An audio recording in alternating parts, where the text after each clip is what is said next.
أيها المشركون. والصلاة والسلام على سيدنا رسول الله محمد صلى الله عليه وسلم. قل يا عبد الله بن علي بن سعيد حسان أزوجك على ما أمر الله به من إمساك بمعروف أو تسريح بإحسان. زوجتك بنتي خديجة بالمهر المتفق عليه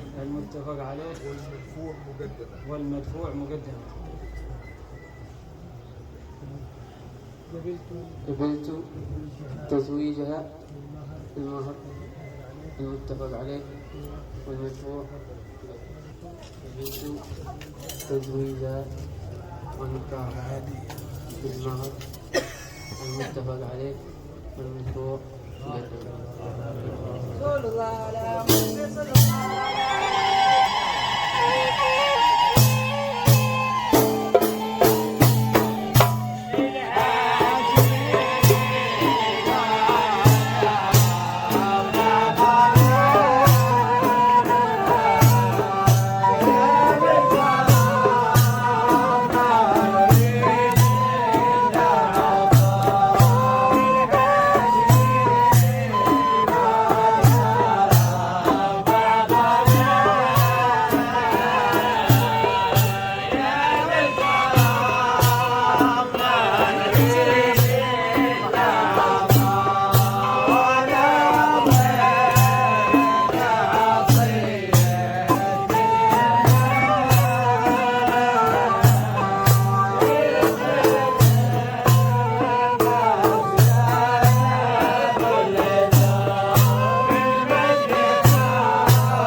ينزل ويخرج من هؤلاء الزوجين ان شاء الله ذريه صالحه على هذه النيه صالحه الى حضره النبي